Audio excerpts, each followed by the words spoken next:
Compartirán con nosotros que son muy tristes las imágenes y realmente no son de una película o de otro país, sino que son vivencias que hemos tenido aquí en Córdoba. Arzobispo, ¿qué nos pasó la semana pasada? ¿Qué ha ocurrido? ¿Cuál es su reflexión? Bueno, ha sido una situación realmente muy dolorosa y muy triste. Yo creo de que se ha quebrado de alguna manera la amistad social. Y esto es grave. Tenemos que reaccionar y tenemos que buscar superar esta situación. Yo creo de que lo primero que tenemos que hacer es tomar conciencia de esto. Es como un enfermo. Lo primero tiene que reconocer su enfermedad, luego acudir al médico, tomar los remedios, hacer el tratamiento que el profesional indique. Y esto es como sociedad lo que tenemos que hacer.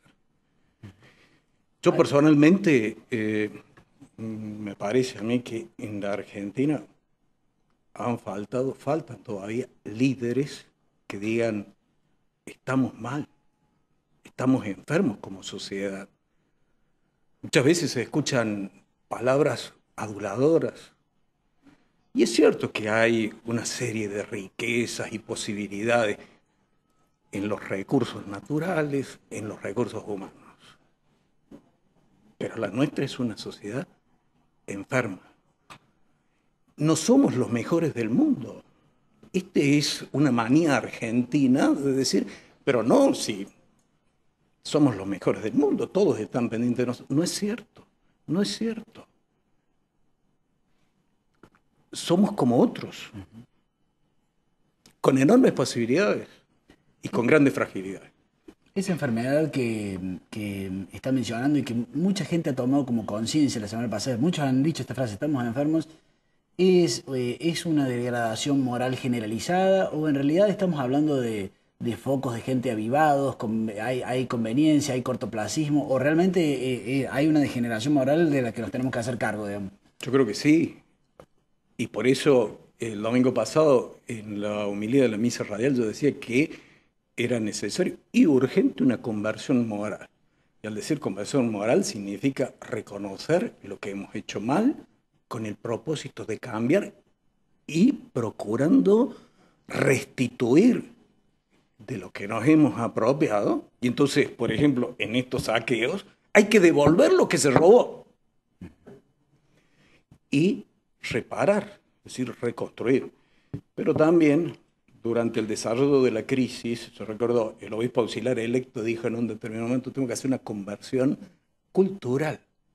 Y esto lo necesitamos los argentinos. No puede ser que todas las dificultades las solucionemos a los gritos y a los palos. Eso no es digno de las personas. No nos merecemos eso. ¿Cómo se resuelven las dificultades? Hablando. La sabiduría popular dice, hablando se entiende la gente. El Papa Francisco, hablándole a los dirigentes sociales en Brasil, decía, cuando vienen a preguntarme cómo se resuelven las dificultades, yo tengo una sola respuesta. Diálogo, diálogo, diálogo. Ahora, el Papa dice, en el diálogo yo tengo que aceptar que el otro puede decirme algo y que yo tengo algo que aprender del otro. Ahí a mí me parece interesante pensar que en este año 2013 hemos tenido la foto de una Argentina unida, eufórica, con Francisco, que realmente, no sé, a mí me llenó de esperanza pensar que la Argentina se uniera atrás de algo. Y hoy vemos estos vecinos saqueándose entre sí, saqueando al comercio del barrio. Son dos fotos muy contrastantes, digamos. Son contrastantes, pero ese es, en parte, me parece a mí, la Argentina, por lo menos desde un análisis pastoral, no lo digo un análisis sociológico, eso lo harán los especialistas. Desde un punto de vista pastoral, esa es la Argentina. Y yo creo que el entusiasmo y la euforia fue verdadera. Y bendito sea Dios. Pero también es cierto esto otro, que nos avergüenza, nos humilla, nos duele. Pero puede haber, es decir, la calamidad puede ser una oportunidad. Recién Sebastián decía, hay gente que ha empezado a decir estaban enfermos. Sí, yo he visto algunos artículos periodísticos en donde analistas dicen, estamos enfermos, esto es una sociedad enferma. Muy bien, empezamos a reconocer. Y entonces se puede ir buscando el médico, los remedios, el tratamiento que nos haga falta. Eso, y en este sentido, también la figura del Papa y su propuesta puede ser un camino de esperanza. Allí hay dos actitudes que también tenemos que tirar sobre la mesa que han ocurrido. Junto con el reconocer qué mal que estamos, han surgido dos actitudes complejas. La primera, el odio, esos voy a decirlo porque es lo que dicen, esos negros que robaron, o sea, realmente divisiones, contrastes, señalamientos con el dedo, no, mi vecino al final era un ladrón, o sea, una profunda división. Y lo segundo, una profunda decepción. Yo conozco chicos de mi edad que dijeron, bueno, viste, no había con qué darle, esta Argentina está perdida, digamos, o sea, esto todavía no genera esperanza, sino que genera... Estamos como muy dolidos y como viendo que no va a haber más allá de esta situación. Yo creo que sí hay un más allá. Y parte del reconocimiento, pero también de la voluntad de decir, esto es así, pero no es fatal que sea así. Podemos reaccionar. Nosotros los creyentes decimos, podemos ponernos en manos de la misericordia de Dios y con su ayuda intentar sinceramente un camino de conversión, de cambio, de actitudes distintas. Se sale de a poco, hay que tener paciencia, hay que ser perseverante, pero hay esperanza, hay esperanza. Y pensaba precisamente en lo que el Papa Francisco le decía a los porteños unas horas antes de comenzar su ministerio. Cuídense, no se peleen.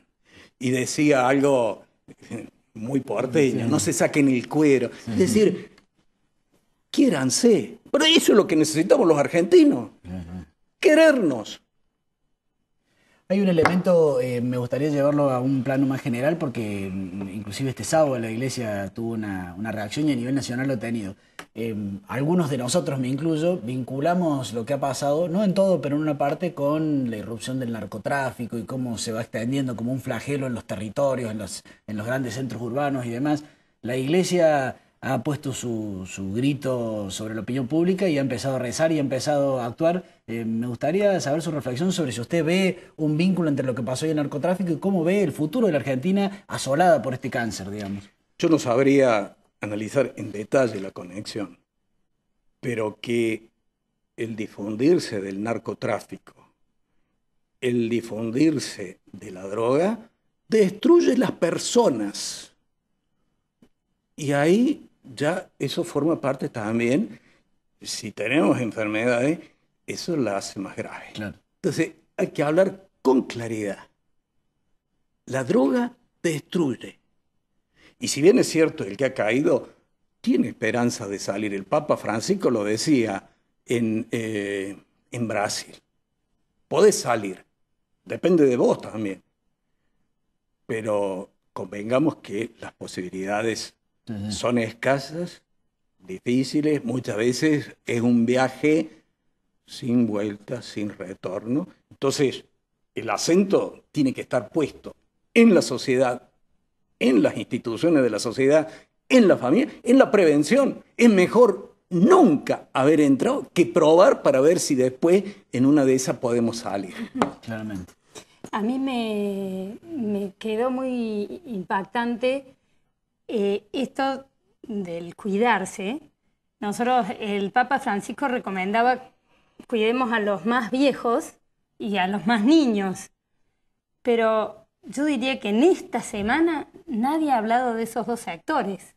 O sea, está la puja salarial, pero no, inclusive las propuestas a veces son montos en negro, que eso repercute en los jubilados. Realmente no estamos siendo estos beneficios de la jubilación, pobres jubilados tienen que... Claramente.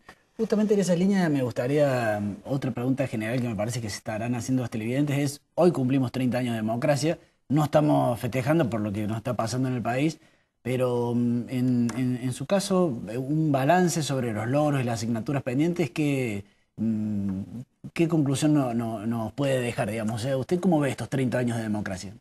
Yo creo que ha sido un acontecimiento auspicioso la recuperación de la democracia. Quiero traer a la memoria algo que el episcopado argentino señaló prácticamente 2 años antes de la recuperación.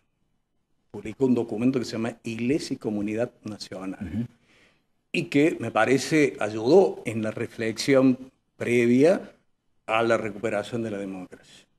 Una de las cosas que a mí personalmente me quedó grabado es cuando dijo que, entre otras cosas, el sistema democrático era lo que mejor se acomodaba al espíritu del Evangelio. Yo estoy convencido que sí, que es así. Entonces, haber recuperado la democracia es auspicioso. El hecho de que en los momentos críticos se hayan resuelto esas circunstancias por las vías institucionales, con toda la fragilidad y las imperfecciones, es mejor. 1000 veces mejor. Como se ha dicho en algunas oportunidades, es mucho mejor el peor gobierno democrático que la mejor dictadura. Claramente. Y eso se tiene que internalizar en nosotros. Y eso es una de las cosas que también se decía en Iglesia y Comunidad Nacional. Hace un ratito hablábamos fuera de cámara con Carmen. Se señala, es decir, los argentinos y el apego a la ley. Porque vivir en democracia es un estilo. Y ese estilo supone de que aceptamos la vigencia de la ley, la respetamos y la cumplimos. Y entonces, de esa manera, cuidamos los derechos de los demás cumpliendo nuestros deberes, y entonces nos aseguramos que también nuestros derechos sean tenidos en cuenta. Es la placa que hizo el equipo de producción tan joven que tenemos. O sea, ya recuperamos la democracia, pero recuperemos la república, digamos, o sea, lo que nos mandan. Para terminar, porque nos están haciendo una señal, también sería bueno escuchar un análisis sobre también un balance. La Iglesia acompañó mucho este proceso, como usted bien lo dice, con sus altos y sus bajos y sus polémicas y demás. En estos 30 años usted se da vuelta y habiendo sido sacerdote y ahora arzobispo, ¿qué balance hace de esta iglesia acompañando la democracia en estos 30 años? Bueno, yo creo que en la medida de las posibilidades y también con sus limitaciones y sus fragilidades, ha querido apostar fuertemente a esto. Desde esa expresión en Iglesia y Comunidad Nacional, en coherencia con eso, todos los momentos, yo recuerdo, por ejemplo, en la crisis del año 2001-2002, la conferencia episcopal propuso una serie de documentos que fueron iluminadores, todos en la línea de no nos salgamos de este sistema, veamos cómo solucionamos y superamos este panorama dificilísimo en el ámbito de la plena vigencia de las instituciones democráticas y republicanas. Tendremos que aprender, sí. Yo lo último que le diría es que me parece que tenemos 10 muertos, familias, que me parece que una palabra suya, los muertos yo creo que son de todos, ya no tienen bando. Una palabra de acompañamiento. Sí, seguro, es dolorosísimo y uno siente que tiene que entrar a esos lugares de dolor en punta de pie, casi sin hacer ruido, para decir, acá estamos, queremos acompañar, queremos rezar. Yo pensaba, también viendo algunas cosas en la televisión, algunos que decían que pedían disculpas por las molestias que habían causado. No basta eso. ¿Quién repara una esperanza rota? Un sueño malogrado. Pero ¿quién devuelve la vida? Entonces, esto tiene que enseñar nunca más. Ahora sí, te voy a decir, nunca más. Estaremos dispuestos los argentinos a reconocer que estamos enfermos y que entonces vamos a necesitar, como dijo el arzobispo, remedio, cura, alguien que nos venga y nos diga bien lo que tenemos que hacer y demás. Ando al mismo